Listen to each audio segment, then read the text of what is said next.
everybody, welcome back to Reaper Pro Tips with me, your host, Anne, and Disembodied Hands, Quindy, along with her a devoted and adoring servitors, Justin and John. How are you all today? And maybe, Papa, no, too bitey, and a too bitey Kiki. She has me at the end of my rope this morning. Hey, everybody. Yeah, she's very bitey today. She's very been working on it.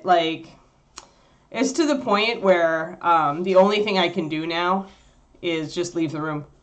It's the only way to get her to calm down is actually to step. We have baby gates up. I have to go behind a baby gate. It's going to be really hard to get David to do that. But we'll see what we can do. Because, yeah, she just gets so excited and then her brain goes right out the window. And then it's just frustrating to deal with her. And also harmful, right? She's big enough now to hurt when she's got her teeth on, right? So yeah, so that's just got to be the new tactic is when she goes over the top, I just leave the room. And she's got to learn to regulate. She's got to. She's too big of a dog not to. But she just got a lot of energy. And if you hear noise in the background, it's her because I just gave her a pig ear. So she's playing with her pig ear. She likes to play with them first for some reason. Bully stick, she'll sell, yeah.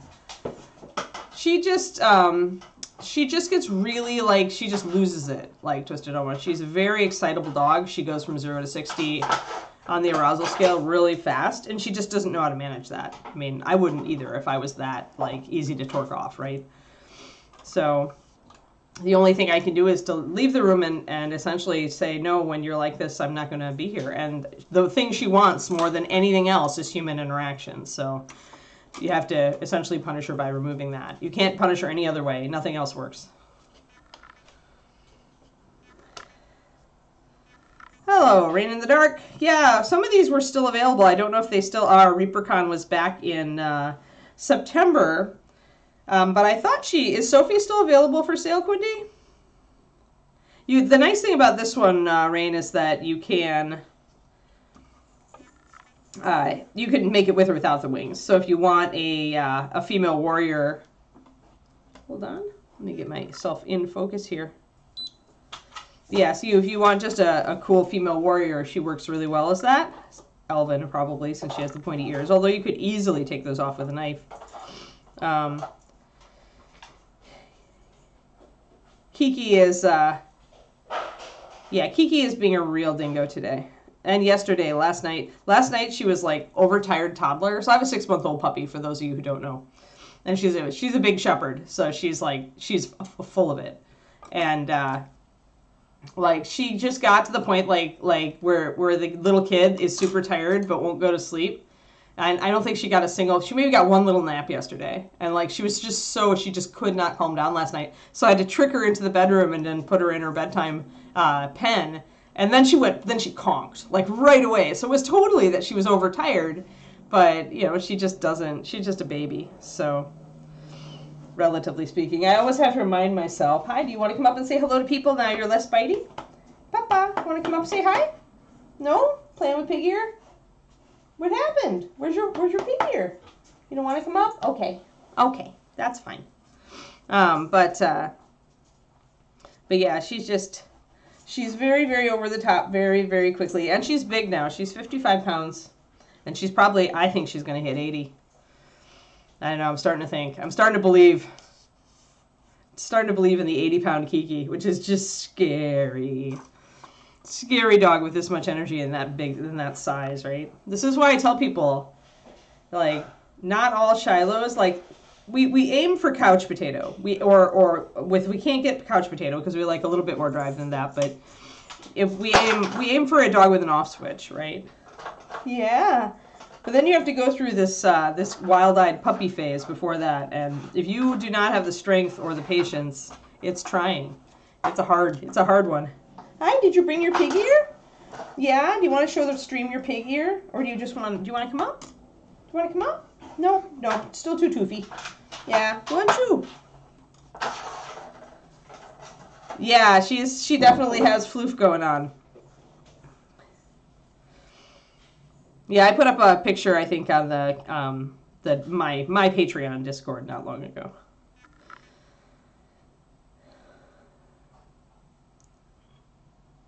Wow, yeah, that's a weird warm. I remember that happening though, Twisted Oma, in January, and it would always the problem. That's how my bonsai trees died, because it would always. It's Texas weird. It's Texas weird weather. My bonsai trees would be all like it's spring, and then the next winter, like or the next freeze would come in, and it would go from like 72 to like 32 in one day, and the trees would be like, Then there is my stuff. I have a Patreon, guys. It's awesome. I'm doing a review on the Chimera colors. Actually, I've got them all like queued up here to do it. And we're doing a bunch of stuff on mixing colors, like how to mix leather colors is going to be my first one this month. So it'll be fun. It'll be fun. It'll be a good time. But yeah, there's a ton of content on my Patreon because I've been doing it. I just passed the 4-year mark. 4 years on my Patreon, which is kind of cool. So yeah, if you sign up right now, you get access to everything I've ever done. I am constantly trying to like update content as far as, do a new version of an old topic, just to make it more accessible and stuff. Because I can always think about how I could teach something better, right? But yeah. Oh no, no sun in 10 days. We've at least had, even with all of our rain lately, we've had bits of sun in the middle of the day. All right, so we've got these wings, and we've been doing stuff on them, so I guess I should probably do that stuff. And of course, I dropped my color card. I do a color card for a lot of my minis because I work on 6 of them in the course of this stream. We alternate, so it's necessary to have a little color card. I do these on artist trading cards that are Bristol or watercolor stock. And after I've done with a painting session, I just make a quick swatch and I write down what I used. That way I don't have to try to remember it, which is just going to be... trying to remember this stuff when you start a painting session is just a waste of your time and energy. It's liable to just stop you in your tracks, and what you really need is to sit down and just paint. So let's see. I got the wing struts both highlighted last time, and I think I was working on, I started to work on the back of that wing, and I had done a lot of the back of that wing. So we were on wings. We were on wings. I feel like I need a tiny little piece of bubble wrap to hold these wings. So I think I'm going to cut this one up. Because I definitely can see rub off will happen on these suckers. I'm painting the wings without attaching them because they do make it hard to reach areas. It's kind of, when you're doing your own thing, it's kind of got to be a trade-off. Sometimes you look at the model and if it's not assembled, you just feel tired, and other times, you get really, you stand to get more frustrated if you can't reach objects and items cleanly. So really you have to figure out yourself, like, how you are. I used to be a, oh God, I can't stand to see the model in pieces type, but over time I've really come to enjoy painting each piece and just focusing on each piece. So yeah. Oh, it's cool. I mean, it doesn't go anywhere, lady. That's the nice thing about Patreon. It's like, it's relatively cheap, all things considered, the way things, costs are these days. It's relatively cheap entertainment, and it is always there if you're, and if you need to drop off of it for a while and go back, I mean, do so, right? I mean, it's cool. A lot of people do that. They'll have to drop off their Patreons when Patreon and subscription services are often the first thing that gets hit when you get a money squeeze, and I totally get it, so it's all cool. Just get to it when you get to it. But don't guilt yourself over it, right? We talked about this a lot yesterday. We were talking about hobby guilt, and it really does the opposite of what you want it to do. You're feeling guilty, and you're like, well, maybe that'll motivate me. Maybe the guilt will motivate me to, to actually make time for my hobby more, when actually it does the opposite, right? It kills your enjoyment of the hobby. So don't deceive yourself and think that, feeling guilty is productive. It never is, in my experience. And if it is productive, if it does make you sit down and paint, then you're like, you've got this kind of bad taste in your mouth when you do it, right? Yeah, I've got a bunch of hobbies too, lady. I kind of tune them down. Like I just do a little bit. Like my knitting right now is a tiny hobby. It's a teensy hobby. I make myself do 1 row. I sit down to do at least 1 row on my new scarf every night. I can usually, that'll take me about 10 minutes. And that's doable. I can put in 10 minutes before bed. And it's so nice and relaxing. It really, I guess, makes my brain kind of go zen. And so that's a perfect state before bed. So yeah, look for those little tiny pieces of time that you maybe waste staring at social media or looking at your phone or checking your texts or any number of ways that we tend to, like, you know, totally waste our time in this world. And see if you could actually, like, be doing something cool with one of your hobbies during that time.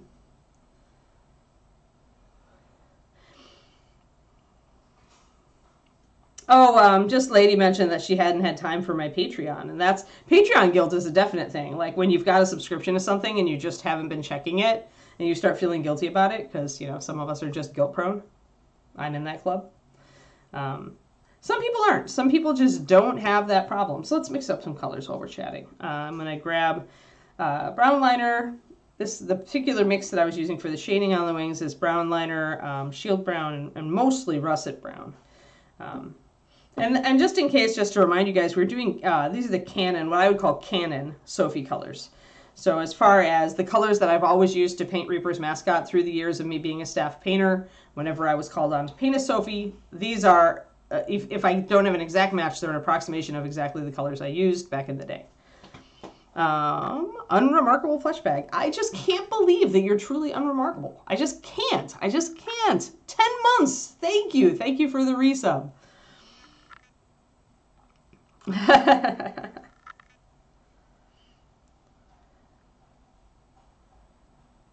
Oh yeah. Sometimes what you can find, Twisted Oma, I find them at Hobby Lobby or Michael's, and you'll find them in the paper section, the artist paper sections.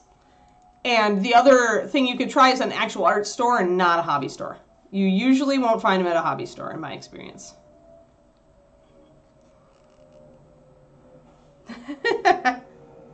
I'm sorry, I'm too much of an optimist. Like, surely you are remarkable in some way. Surely. We all are, even if we're remarkable in ways that we're like, really? Really? You know. Let's see here. Universe. Sometimes the universe is just having a laugh at our expense.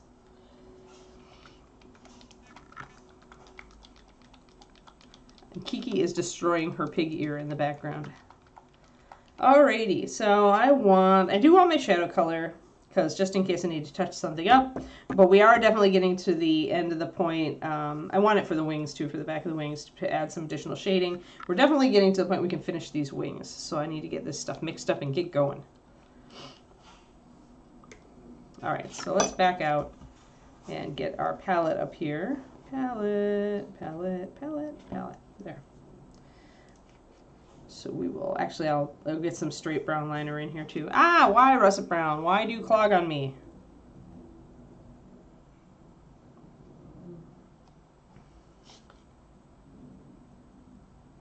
Four drops of russet brown, which is our burnt umber equivalent. It's a lovely dark brown that has a definite load of yellow in it. I did a PDF on browns recently in the Patreon as well, just different kinds of browns that with different colors in them and how they're useful.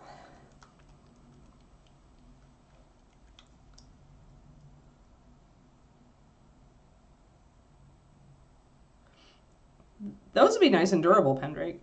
If you really want to like store them in card binders, that's an interesting way to do it. Yeah, I go to Amazon for mine, actually, is what I do. Day 11 of no soda. Good job, lady. Dang. Sweet. Yeah, that was a big change for me back when I cut out my soda habit. That was hard. I switched over to water. Now I've switched back to like carbonated flavored water, but at least it's still just water. But good job, because yeah, dropping that stuff out of your diet is thumbs up, super thumbs up. All right, and I'm gonna go shield brown. Yeah, because sugar's inflammatory, right? And so if your hip pain has anything at all to do with inflammation, it goes down. I noticed the same thing. Like I went back onto a bit of sugar over the holidays because relatives and, you know, all of the stuff they brought. But then I went back off, and it just feels so much better. I sleep better is what I actually noticed. Okay, so to mix the skin tone, remember we're doing tan skin, but with Sophie I like to rosy it up a little bit because redhead, and also because Sophie. So I do a mixture of rosy shadow and tan skin. This is a lot like what I used to do, a mix of like Hill Giant Brown, if you can remember that. It was a lot like rosy shadow, except maybe a little browner, and I think Caucasian flesh. I used to do that mix instead. Here I'm using these two and adding a drop of white. Yeah, you sleep better. Yeah, inflammation is a real thing, and we don't talk enough about it, I think because like the sugar cartels and candy cartels are too powerful, right? So a lot of people just don't, you know, it's not anything that your doctor ever talks about, which I think is kind of bogus. Yeah, in this case, I think that rosy shadow is a little more useful than actually using rosy skin. Oh, as I drop the model. As the model slides off my desk, I will go fetch it in a second. Luckily, there's not a puppy in here to eat it, so I think we're pretty good.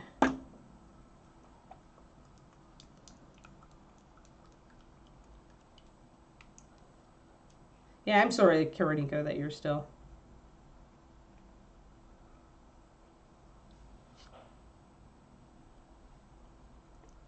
What you can also do, honestly, Twisted Oma, what you can also do is just to buy a pad or buy sheets of Bristol, which are pretty easy to get a gigantic pack of at an office supply store, Bristol paper, and then just cut them up yourself. I mean, they don't have to be like super uniform. Hi, Kiki. Hi. Are you investigating? Did you hear me say something about you eating my miniature? Yeah? Did you? Well, I have to go under the desk right now, and you're probably going to get excited when I do that. So just hang in there. Hang in there, little paw. Oh, boy. There you go. Hi, do you want to say hi to the stream? You want to say hi to the stream? No? Sometimes she wants to come up on my lap. She seems more calm now. You ate the pig ear and now you're all good? All right. That's good. That's good. I'm glad you ate the pig ear and now you're all good. Okay. So we've got our base. And I always, I usually like to start dark with my skin tone, so I don't add the white right away. The only last thing that we're doing here is we're adding, once we mix up our russet brown mix, we're going to add a little bit of that to our shield brown. And we're also going to add a little bit of our skin color to our shield brown, just to make everything work a little bit better. Yeah, Bill, I agree. Yeah, easy stuff does have too much sugar, yeah. I made cookies last night. I made, one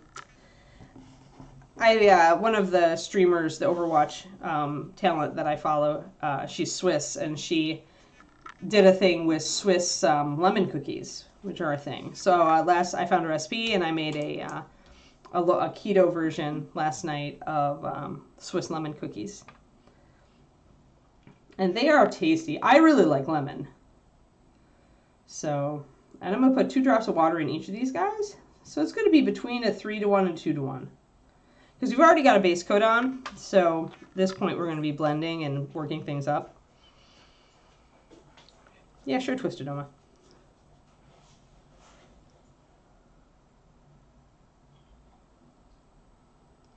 Bill, I use almond flour, and I have 2 different kinds of almond flour that I use. Some people like coconut flour too, but if you use coconut, you want to use a fairly small amount of it in addition to the almond, and you need to add a little extra fluid when you do because it absorbs fluid, and it's easy for your baked goods to turn powdery if you don't, like, you know, factor that in. So right now I'm not experimenting with coconut flour, though I'm debating it. And instead I use both regular almond flour, super fine, quote unquote, and then there's another brand that I get that's done by Sukrin, which I think is a Danish company. And they do a defatted almond flour, which is super, super fine because when you take the fat out, you can grind up the flour a lot finer so that it feels like regular flour, like it has that really fine texture. So I use a little bit of that because if I need to be able to shape the cookies. Like if you just use almond flour, everything goes flat as a pancake because there's so much fat in the almond flour. But that's what makes it keto friendly, is it's fat and protein and not carbs.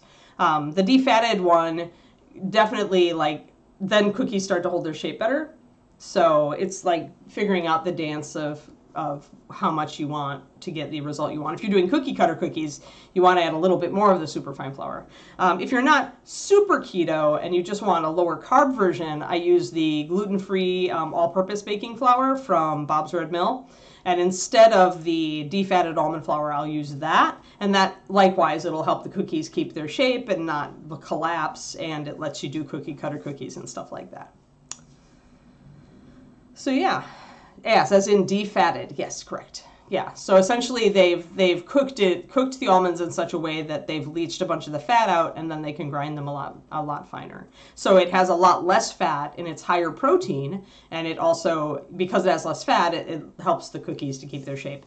When you just use straight up almond flour, it works great for things like muffins, where you're holding the thing in a shape. Because if you're holding the thing in a shape, it'll cook through and it'll be great. It'll give you this really nice and moist texture to muffins and cakes and stuff.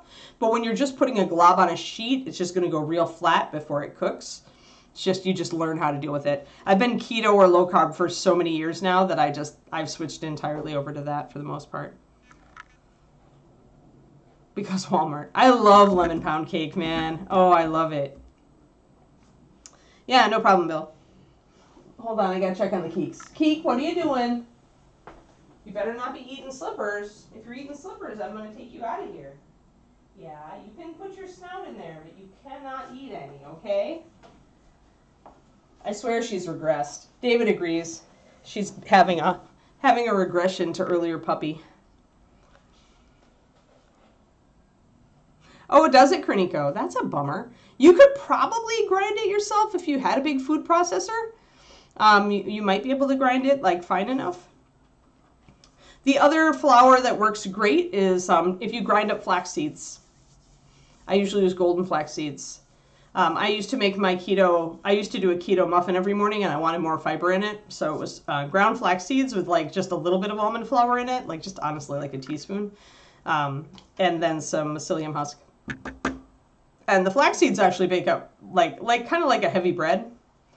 So like if you mess around with different flours, you can, and the flax seeds are also 0 carb. So that's another option. So ground flaxseed, coconut flour, and almond flour.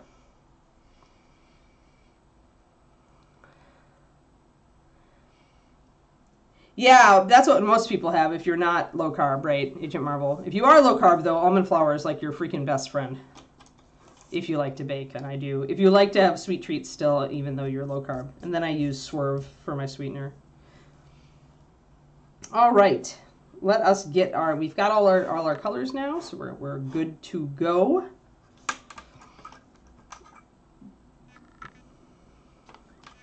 Interesting. Yeah, I don't do that. I'm not like, I only use it for baking with the flax seeds.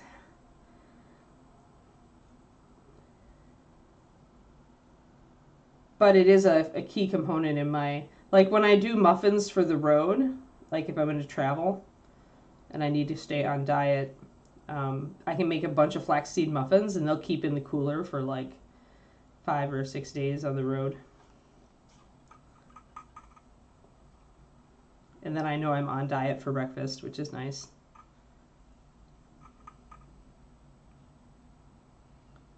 All right. Yeah, macarons are yummy.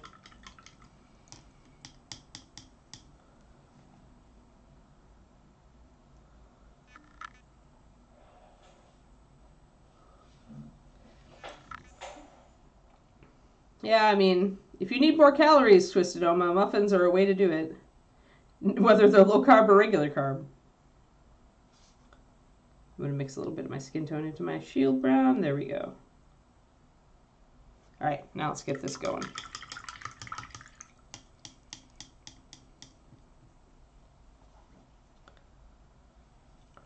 Yeah, the flaxseed doesn't have like a great flavor, but once you add flavorings, and if you do add a tiny bit of nut flours to break it up, I think you could do some good stuff with it. The nice thing about the almond flour is that it gives you such that nice nutty flavor, and so it's great for low carb baking. And then yeah, if you use the erythritol, almond flour plus erythritol, pretty much you are dropping all the sugar and carbs out of your baking. Whatever is left is so small as to be inconsequential. In fact, I do actually put a dusting of like powdered sugar. I did a dusting of powdered sugar over the lemon cookies, and like I usually do over my Russian tea cakes, because at that point it's like 1 gram of sugar for each cookie, and you're like, I can do that. All right, so before we actually used a really thin shield brown to like make those striations on the wings, and I'm going to be doing that too. Burned out muffins, huh? I always make my own, that way I can vary the flavors. I love making chocolate ones. And then I've got an everything, because you can make savory ones too, of course, with the almond flour. The flaxseed actually will go either way. I always add a little bit of sweetener to it because it needs just a little, but you can make a savory muffin really easy. All right, so I'm going to grab a little bit of this skin color, and I'm going to add just a tiny bit of my my shield brown to darken it down a bit. I'm going to do these striations. The first time I took a thinned shield brown, and then I had to glaze a lot of skin tone over it. This time I'm actually going to create a color that's halfway between my shield brown and my skin color, and I'm going to start with that. Should give me a more gradual.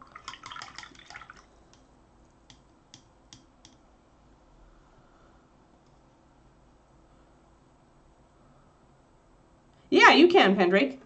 Absolutely you can. That's one thing I have not tried with my air fryer yet that I really want to, is baking. But a lot of people do, and it's supposed to give you really nice crispy like tops and finishes.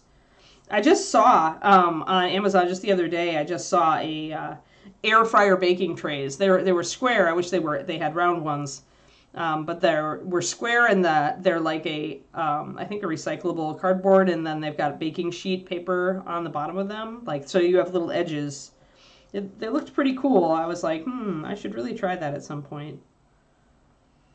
But yeah, you can supposedly bake in the air fryer. I mean, it's just a convection oven, right? So you can do anything that you want to. All right, I'm going to take this color, and I'm going to get down into these little wavy textures that Bobby has put on these wings.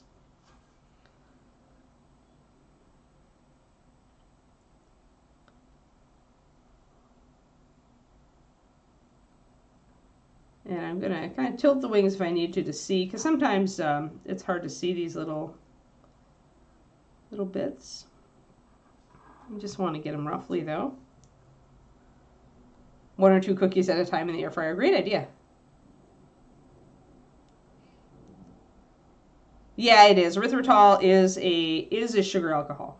So if you are sensitive to sugar alcohols, it will not work. You might need to go to stevia. Be careful with stevia, though, with chocolate things. Chocolate will accentuate that off flavor of stevia. So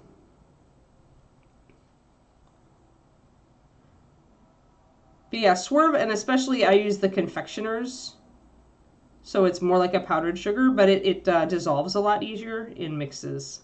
So I actually never use the granulated version of it, ever. Yeah, that's nice. David actually wants me to start doing that, Quindy. Because David really loves cookies when they're fresh baked. And he's less thrilled about them as time goes on. So he's like, why don't you just start keeping dough in the freezer? So I might make a batch of my my chocolate chip cookies, which he really loves, this weekend, and just put the dough in the freezer and do it that way. So we're just getting those little lines in.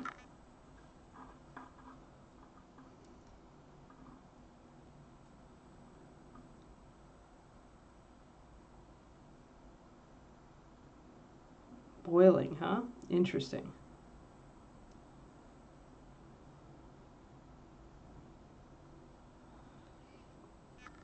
Isn't there, like, I just remember there was a boiled pudding in the Bake Off. Like, the only things that I've heard about, was it the Clutie puddings, I think? One of Scottish boiled pudding.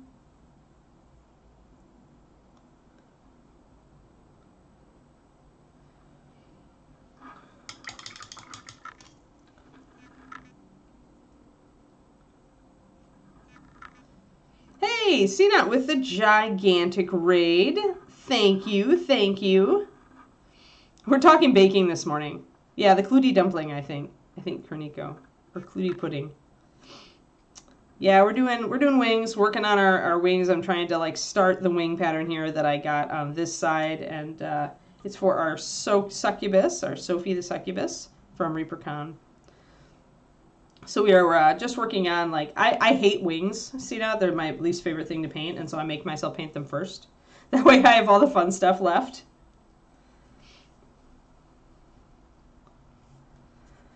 So yeah, so I'm doing, Bobby Jackson, who sculpted this, sculpted it with a lot of little kind of striations in the sculpt. So there's a lot of little stretchy marks in the wings, and I'm just painting those in to bring them out. Hello, everybody.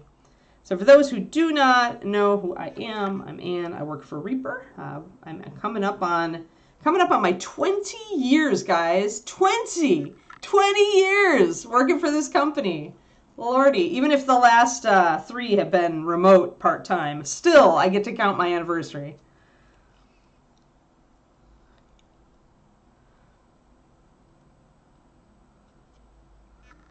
Yeah, it just tells you that Reaper is a great company to work for, the fact that I've worked for them all these years.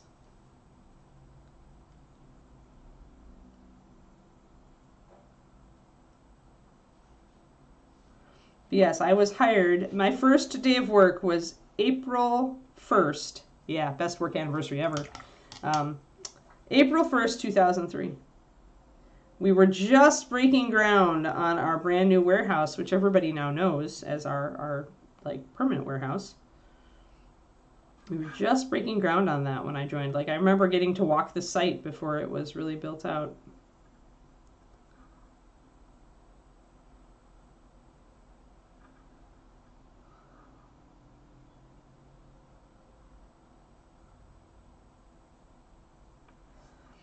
Yeah, lots of time has passed since those days.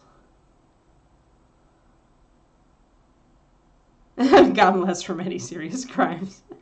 Working for Reaper, pretty serious crime.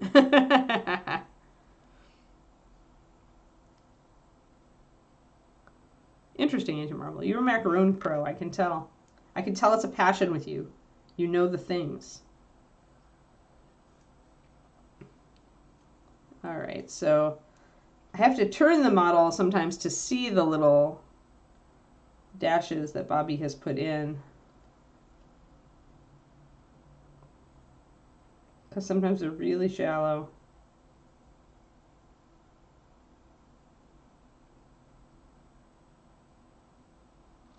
And if I get a little bit of you can see I've gotten a little bit up on the side here. I can either take my brush and just kind of scrub it off if I catch it quick, or that's why I've mixed up some of these darker colors so that I can just touch it up real quick. That way I don't have to worry too much about it. But yeah, 20 years working for Reaper. 20. Just insane how young I was when I started for Reaper. Kind of nuts, folks. Kind of nuts. But yeah, I found my home for sure when I started working for the gang.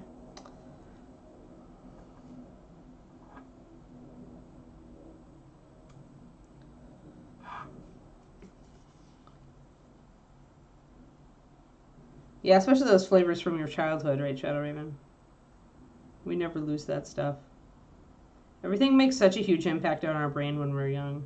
And that's why therapy goes back to childhood so often, right? It's because all the best and worst things made impacts on our brains.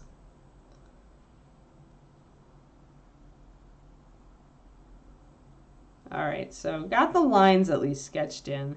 So now I really need to kind of tighten those up. I need to darken them near the edges. I need to lighten them in the middle. And some of it I didn't quite get to the edge, so I need to make sure I get that. And I'm going to darken down the edges by using my shield brown once I've got all these lines mapped in. Then that'll be a lot easier because I'm not having to figure out where they all are.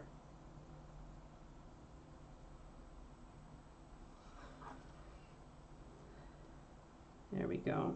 That's better.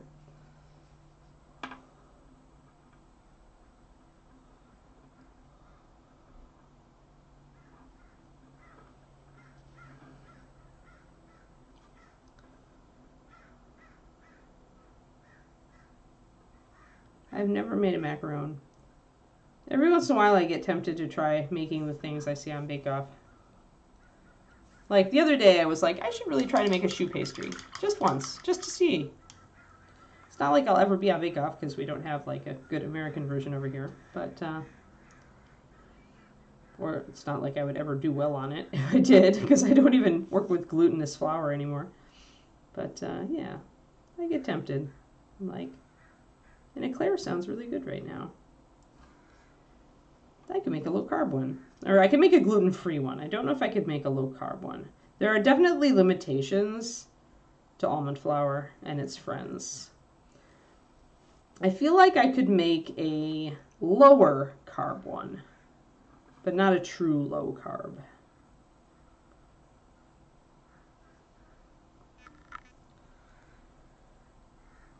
That's funny, Pendrake. Never get around to it. Yeah, there's definitely like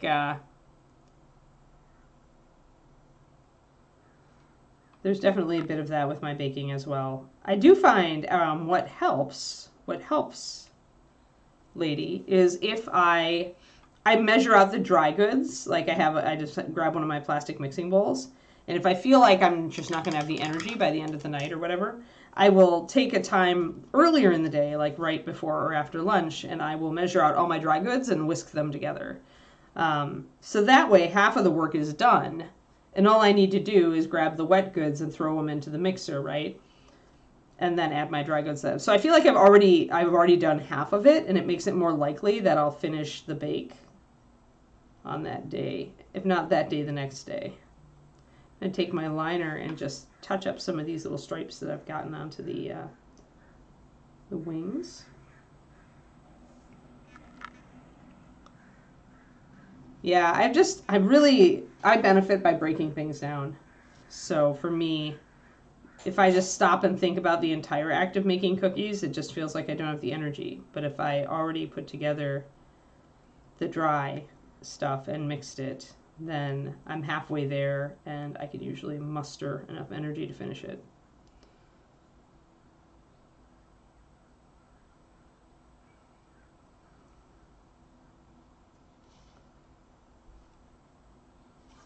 I'm trying to like do some work on myself lately and trying to figure out ways that help me get energy back, as opposed to just blowing all my energy every day. Like, my power naps do really well on that. I don't know if I could exist without my power naps, but I figure there's got to be a few other ways. All right, so we've got those lines in. Now we need to darken a bit around the edges, and then we got to glaze the skin tone over the middle so that we get a bit better. Also, my lines are pretty thick compared to the lines over here, so I can take the skin color and thin them down. Oh yeah, silicone mats.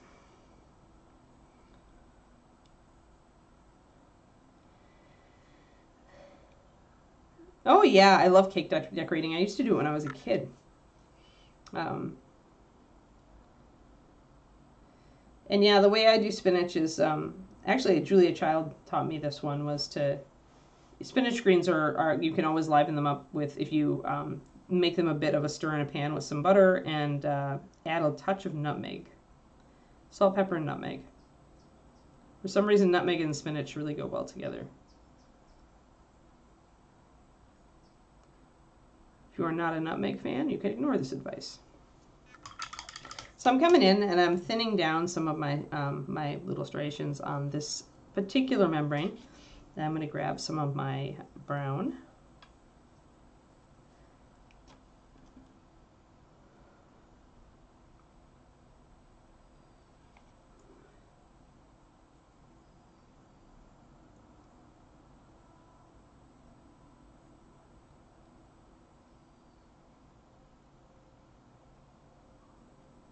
And I'm just bringing a little bit more of that in.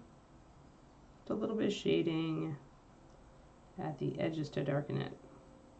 You can also correct your shapes here. If they've gotten a little bit too flat in a curve.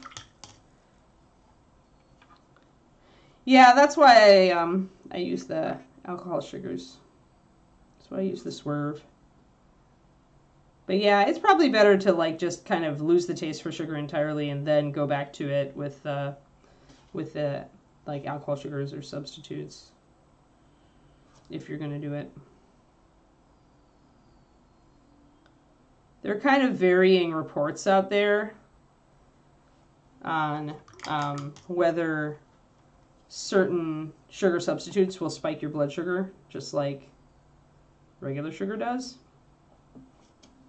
And for the most part, most sources I've read say erythritol doesn't. But then there are always exceptions, you know. Some people don't have the same experience with it, so.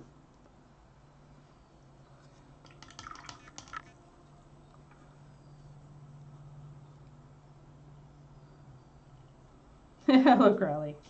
Yeah, it's all right, Carly. We're good. So yeah, so I had a little bit of a flat, a couple of flat ones here, and so I painted over them with the skin color, and you can see how easy it is to do that, to just block one out and resketch it in. Just to get that curve I want. Been using stevia.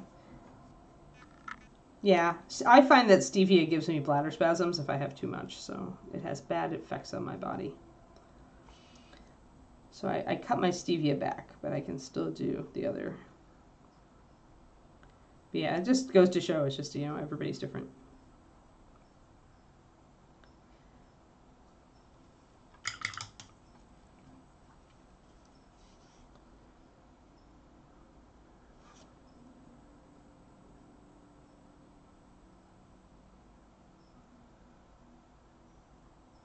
There we go. Curvies! Yay! Yeah, stevia is definitely better in tea. I do a little bit of it in my tea in the morning.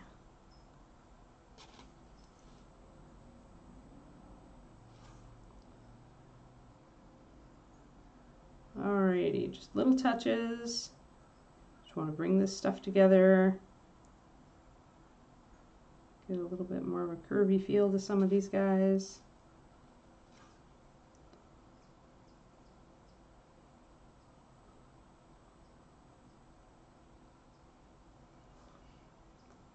And then I gotta blend out the middle.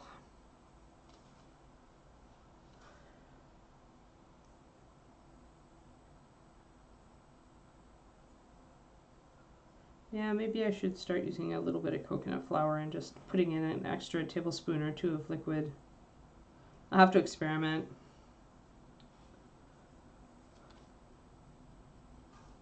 I probably could find a ratios thing somewhere online where somebody would be like, for a quarter cup of coconut flour, add, you know, a tablespoon of extra liquid or something like that.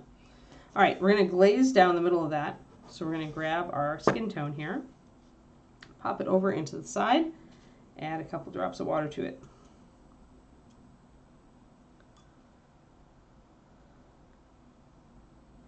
Yeah, it does seem a little bit sweeter per amount, Pendrake. Like, I would say that's fair because I think that my stevia packet has like 3/8 of a teaspoon of stevia in it, whereas a sugar packet is usually 1 teaspoon of sugar, if I'm remembering correctly.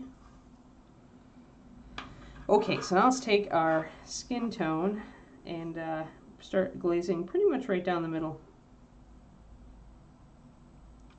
And it's just painting a thin layer to try to fade it out a little bit. It also has the effect of kind of blending it in a little. I'm going to blow on it a little to make it dry a little faster. And the point here is to just build up layers. And you don't want this to go all the way out to the edge. You're looking mostly to fade out this part at the center. Kind of like we did on this one. I have a lot of it to do because the other one I can see is so much lighter.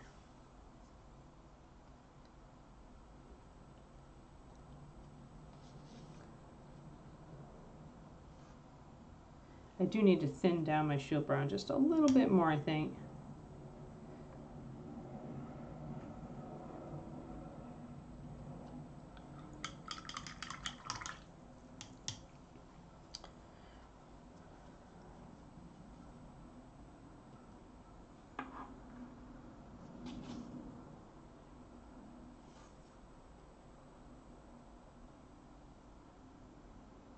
Oh, another thing you might look for, lady, since you're going, since you're cutting out a lot of sugar. One thing I noticed is my skin got a lot better, like more clear. And some people, my friend Bridget, she experienced like her hair just got a lot better. Like it wasn't as dry and prone to breaking. So yeah, watch for some weird stuff if you cut out a lot of sugar in your diet. Just bringing in a little extra of the shield brown here to bring in a little shadow. Before I glaze.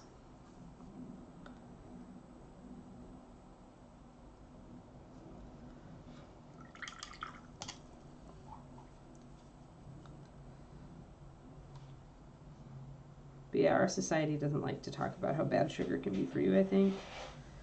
And I know it, you know, but I still have lapses.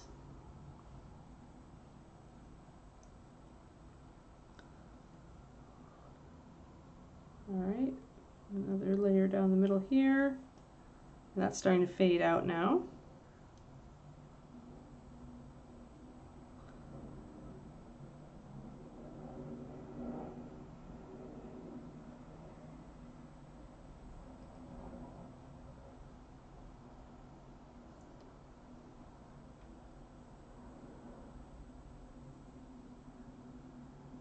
I made Kung Pao shrimp last night, guys, for the first time.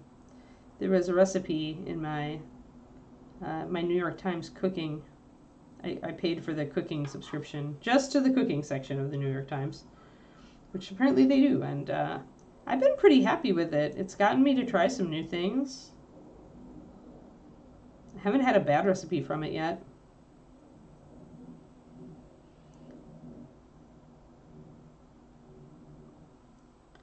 Bring in a little bit more of my shield brown here. This wing kind of folds over, so I want it a little darker.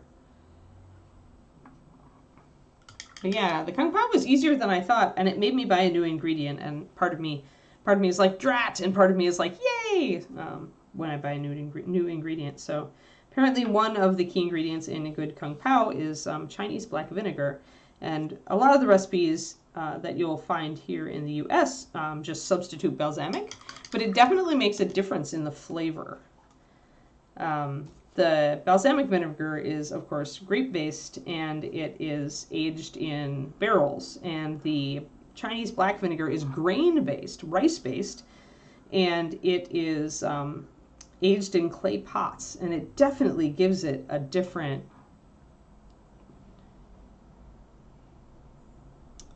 Kung Pao is like the wrong way to pronounce it too. I think it's Kung Pao. I don't remember. I'd have to like, what is the actual pronunciation of Kung Pao? Like, I think Kung Pao is an Americanization or an Anglicization. What is it? It is actually supposed to be pronounced, I mean, it's spelled that way, but Gong Bao. That's right, Gong Bao. And so Gong Bao and Kung Pao, same thing. It comes from the Sichuan province of China, and it has, actually, I guess it made me buy two new things, because I bought Sichuan peppercorns, and I bought the Chinese black vinegar. I don't know what the name is from Pendrake, but yeah, Kernigo, just like I said, is Sichuan.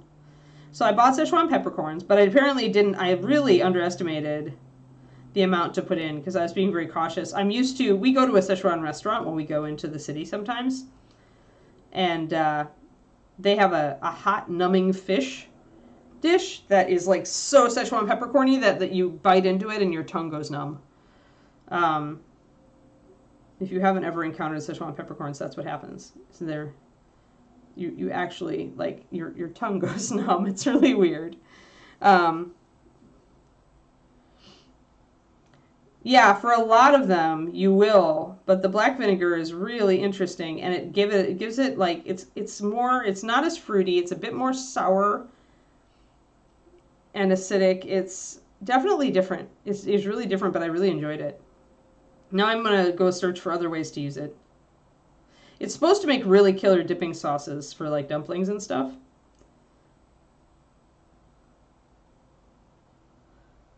I'm thrilled because the Kung Pao turned out so well that I'll definitely be making it again. So I'll go through my black vinegar.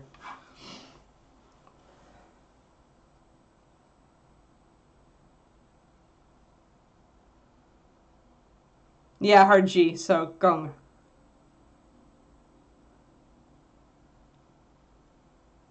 Thanks, Bill. I didn't know that. Yeah, it's definitely a weird thing to Agent Marvel. Like, I don't see a balsamic in most dishes either, but it's definitely in all the recipes I looked for the Kung Pao.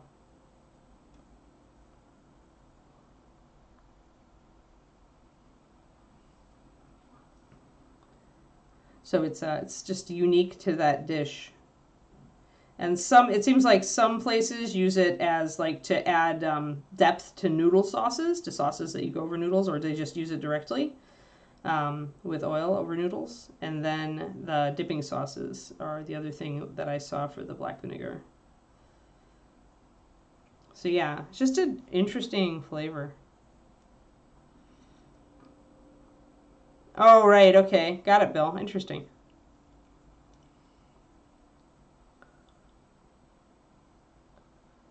Oh, yeah, really, really hot. Yep. Yeah, that's why the hot numbing fish is like just barely in my tolerance range if David gets it at, I think, a medium or a mild.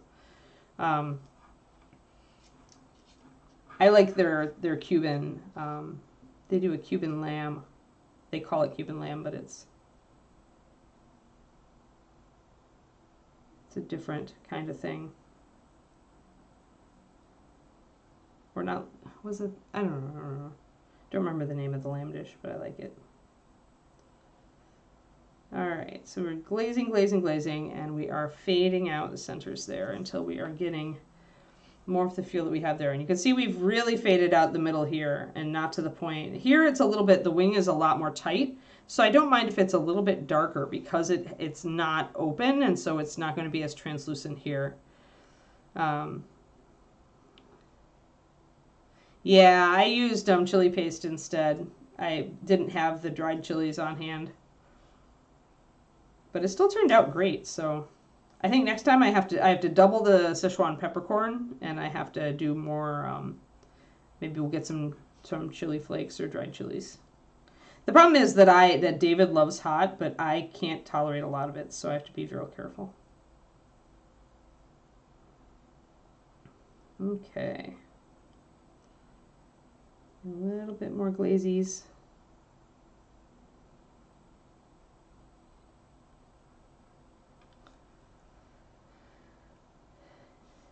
I think we're pretty good there. I'm going to do just a little bit more.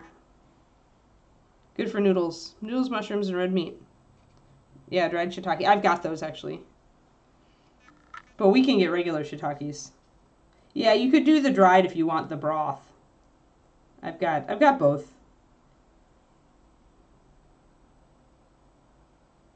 The nice thing about the shiitake, dried shiitakes, is that since you soak them, you can then use the broth for something.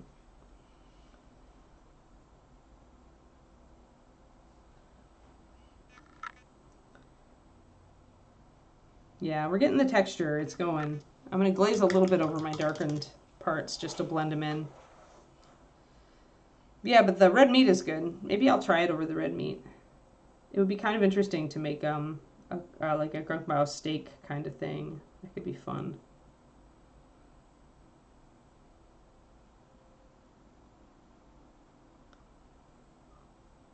I like experimenting with new flavors.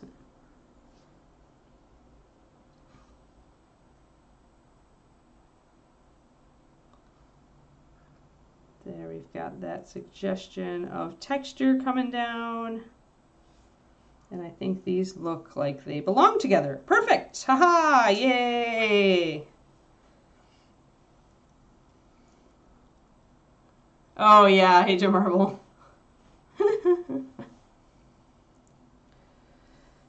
Yeah, David likes things a lot hotter than me. So we kind of compromise, and when we order Thai or Indian, we order it at medium, and usually that's like my upper range and his lower range, so. Okie dokie, now let's go to the backs. feel like I need a little more shading in here, and obviously I need the highlights going on. I'm going to grab my bubble wrap. Hello, Wise Carrot. How's it going? Yeah, right, Big Chimbo. It's always fun, right? And cooks with no gluten. Yeah, he does, Pendrake. It's pretty easy. I mean, once you get like all my thickeners are usually arrowroot. I mean, you could do cornstarch, but I'm not a big fan of cornstarch, so yeah, I use a lot of arrowroot for thickening, and the gluten-free flour mix that I have, to be fair, can also be used as a thickening mix, but I like the arrowroot. It's lower carb.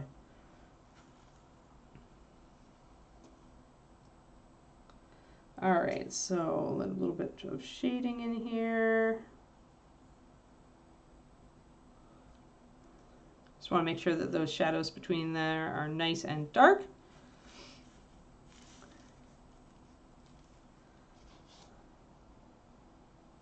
Yeah, I always wish that that they did more gluten-free and low-carb stuff. They've never done low-carb, I don't think, on the baking, on the bake-off.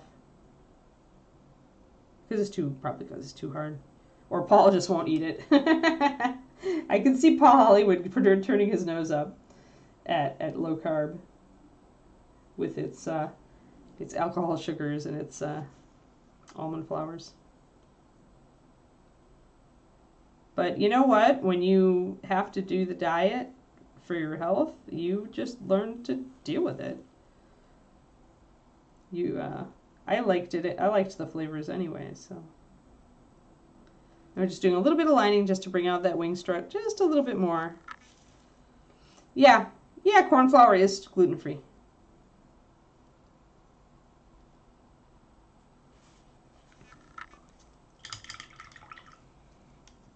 I don't use regular corn flour. I use masa, which is it's the one that normally they use for corn tortillas. But it is actually a lower carb, lower glycemic index because they treat it with lime. And it actually gives you a great, like, intense corn flavor when you're doing things like cornbread muffins. So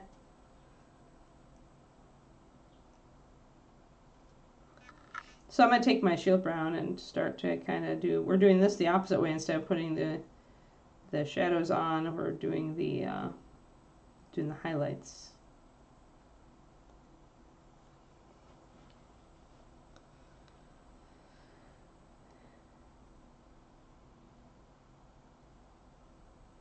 But yeah, I can make a mean jalapeno corn muffin. David loves them.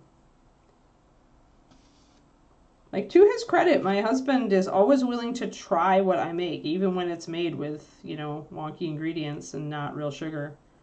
And most of the time for him, like, I'll add in a tiny bit of real sugar because I find that if you are turned off by, like, the kind of flavor, non-flavor, like, some people are actually sensitive to, like, how erythritol tastes different than regular sugar.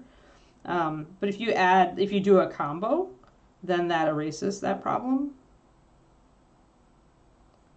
So, and if you add just a little bit of sugar, then usually each of your baked goods has only got like 1 extra gram of carbs, so you're still good. Wow, it's a major, huge raid day. Hello, everyone. We are painting Sophie's wings and talking about baking and cooking with alternative ingredients. And I was just talking about Chinese black vinegar and how awesome it is and how I just discovered it. So there's our model, and the great thing about her, as I was mentioning earlier, is that you can paint her with or without the wings. She's from ReaperCon. I don't remember if Quindy, if you said if they were still available in the store or not. They were for a while. So this is the ReaperCon Dungeoneer Sophie, and 30090 is her thingy. Yes, she's a general release. Excellent. I don't know, Stefan Mack, if I'm going to Adepticon. I was going to, but I still need to get a puppy sitter, and that's always the problem. Because the puppa is just like a handful right now. Like, I don't know that I would wish her on a puppy sitter right now. Unless she's significantly better in 2 months, I'm kind of like, eh.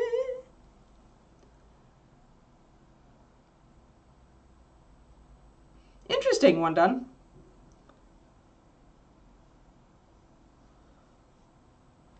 I'm not, unfortunately, Splenda is not like, it kind of like doesn't work well for me. So I managed to make the erythritol work, but I use a powdered version of it, and maybe that helps a little bit. But yeah, that's good. That's a good tip, though. I used to use Splenda a lot.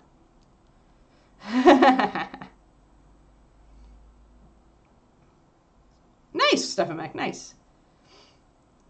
Tentatively planning. Yeah, I mean, I'm starting a Golden Demon entry. I just really don't know if I'll be able to find a puppy sitter who's going to not want to, like, throw Kiki back at us, you know, after the weekend. I just don't know. I'm like, oh, well, maybe I just need to go. Maybe I just need to try it and find that puppy sitter and just go. Yes, David has, we've got a hotel room. Like, he knows he'll go without me if he has to. We'll just do what we have to while the papa is still a papa and very hard to find a sitter for. So yeah, even if I don't like, and honestly, if I don't go this year, then I just use my Golden Demon entry for next year. Not a big one. Just gives me more time.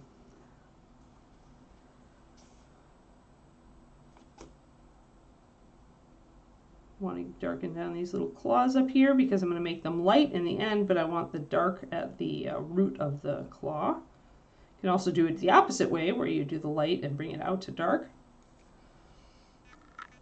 But yeah, David's interesting. Like, he's not as into it this year. Like, he's got his Beastmen. He's working on a Demon Prince. He bought a dragon, but I don't know if he's going to finish it for demons. And I think he's got a squad. He also started last year, 40k squad.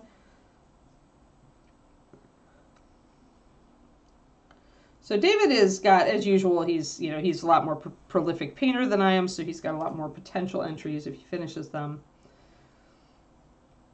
I'll be lucky if I finish one thing, if I go, but yeah, I'm just not sure. I'm not sure. I would love to go. I really enjoy Golden Demon. I enjoy the community.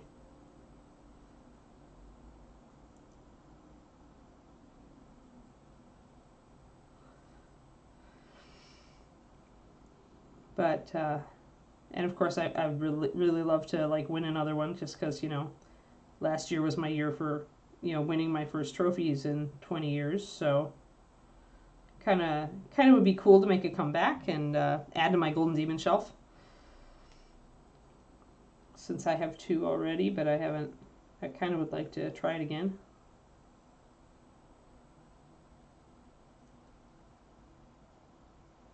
I don't think it's going to be, I don't know. We'll see about the competition this year.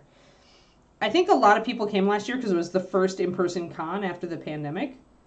And so we got a lot of people coming over from, like, England. I don't know that we will now that you know, Golden Demon is back over there. Because it is expensive to come.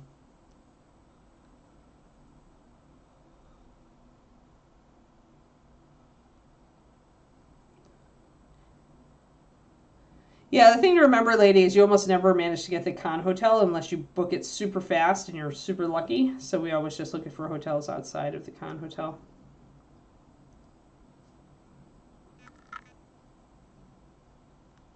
Yeah, there's plenty of smaller hotels, like, within walking distance from the con center, so.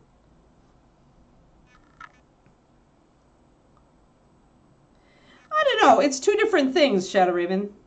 Everybody's got, you know, whether you value the Golden Demon is just like, you know, which community you're in, right? I mean, I like both. I'm DQ'd because I'm a Reaper employee. I'm DQ'd from Sophie. So, although I think that they reconsidered that rule recently because if you haven't ever won one, right? We were considering, I remember Michael mentioning something I thought about reconsidering that if you haven't won a Sophie, you should get an opportunity to win one.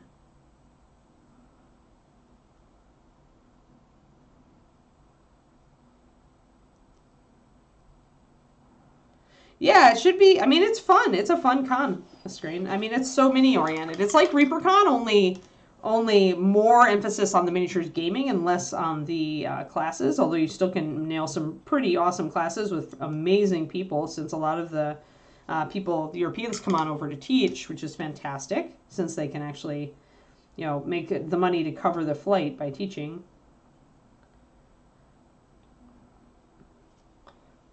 So it's a really cool con. It's very different.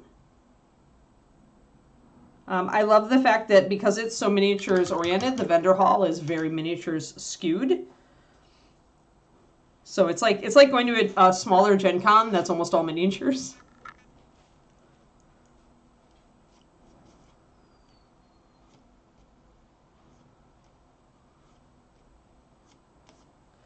Yeah.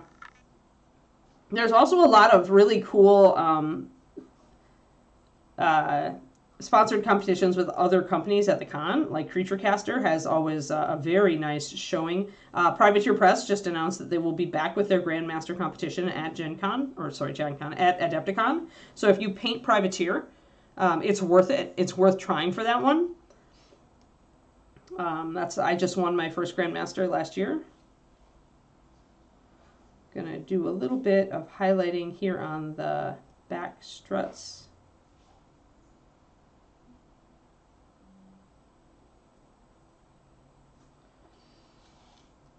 So yeah, there's lots of other miniatures competitions at the con.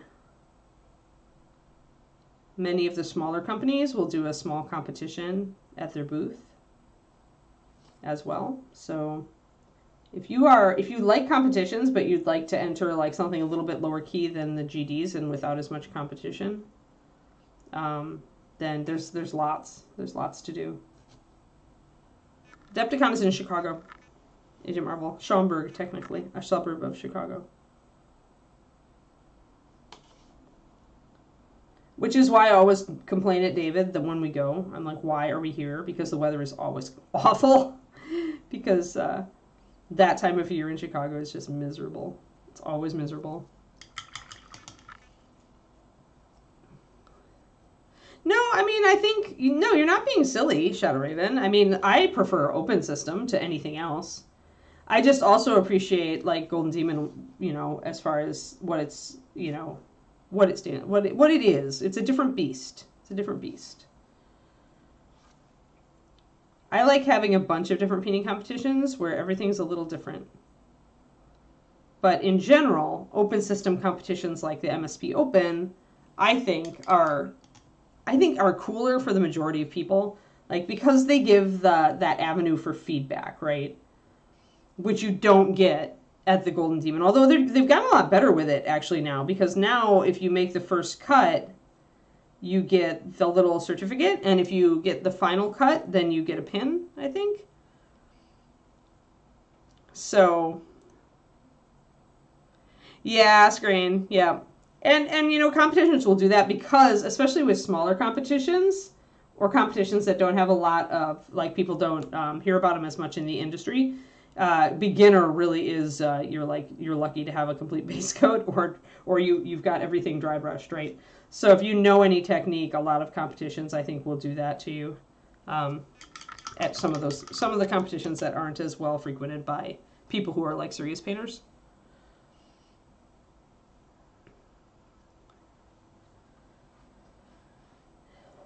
But yeah, it's I mean, MSP Open is nice because it gives you that. It gives you the feedback, and it's such a community thing, right? Because everybody comes in and you cheer for each other, and it's very cool that way. And Golden Demon is a different beast. It's a true, like, it brings out the competitiveness because it's a top 3. And it's so competitive that, you know, even getting like first cut is a big deal.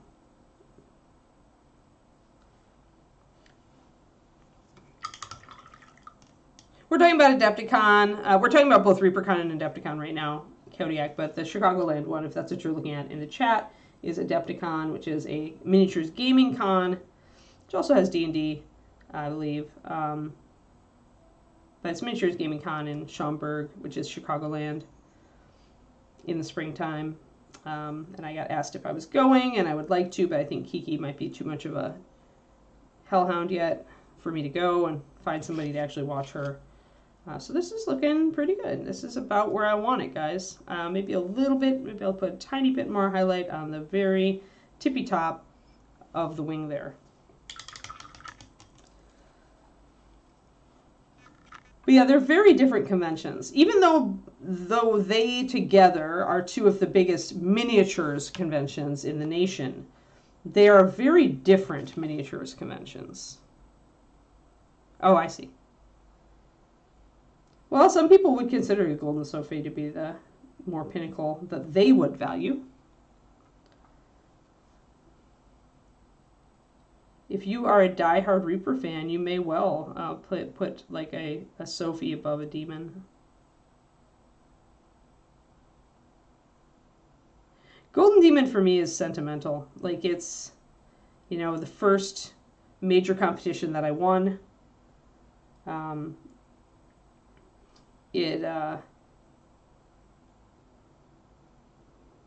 You know, it's something that I did a long time ago, so I have a little bit of nostalgia for it. I made a lot of friends through it. So yeah, part of me, but it's usually it's the competitive part of me that is like, I wonder if I could bring it, you know, I wonder if I could do it again.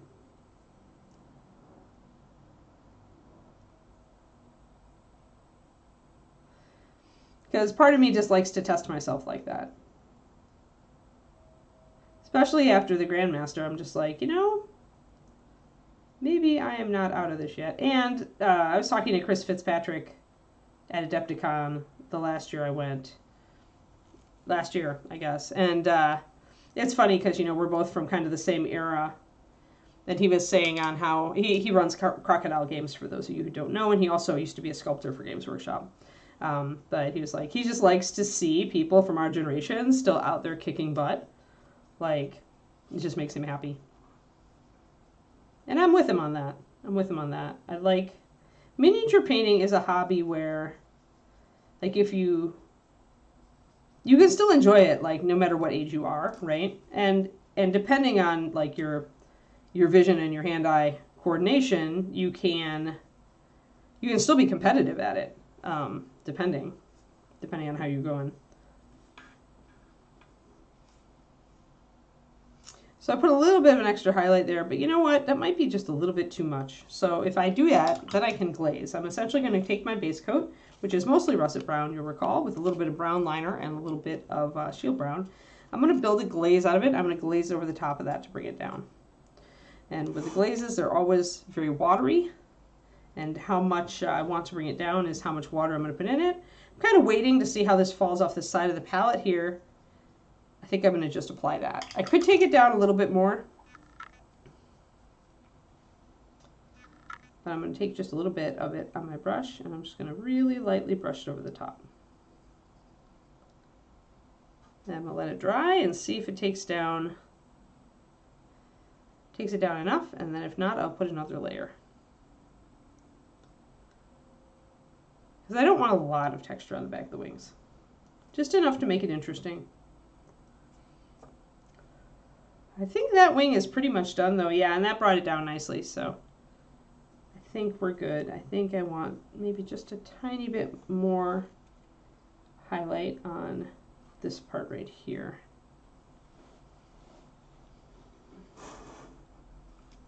Glazing is where it's at. Like, glazing is the fine tune. Like, oops, I went a little far, fix it.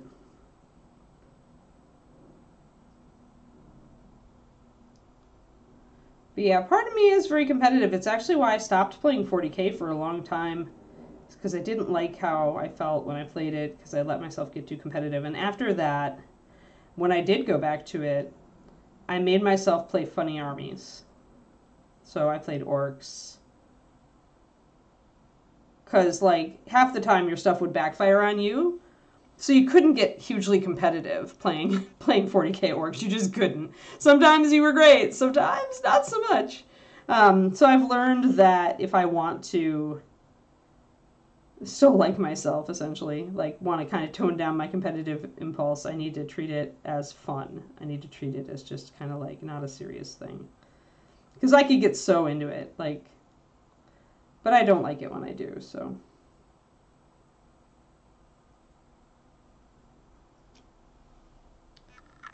There we go. So that's more like what I wanted. I just did a little bit. It's a little less extreme there.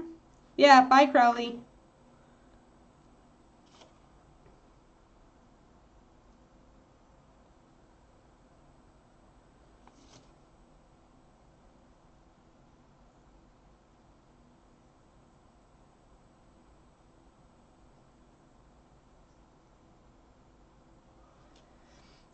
right, so a little bit of highlight there, and there we go.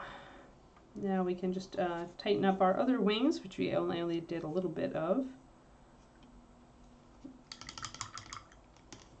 And we will have almost finished our wings.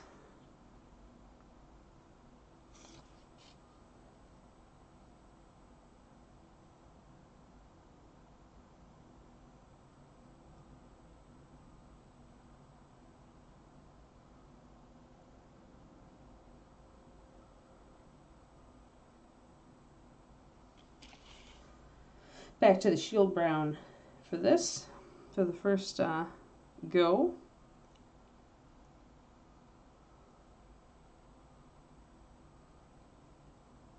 That's nice. That's nice, Stephen Mac. Yeah. Yeah, I never really played like competitive like 40K. I just played with my friends, but even then it was like I just cared too much about it, about the outcome. I got really competitive, and so I'm a lot more chill now.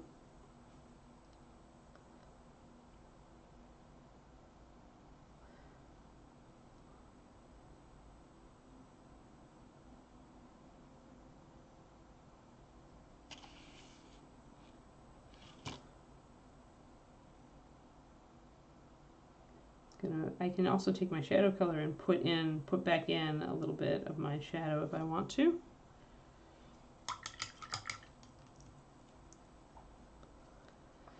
You know, yeah, I do a lot of self-searching that way, Stephen Mac. Like, I do believe, I don't know, I focus, not everybody does, but I actually do have a focus on self-improvement, and I try to be very conscious of when things are making me happy and not making me happy.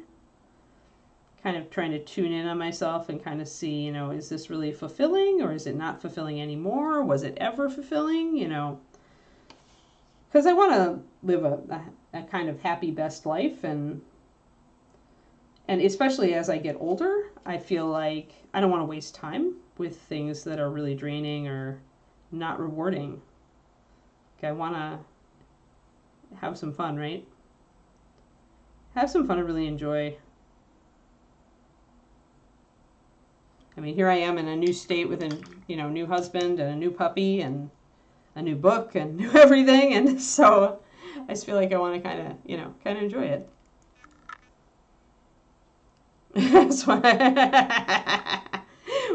Yo, you smoke! Oh no, Luca. Well, I hope we don't lose you early then.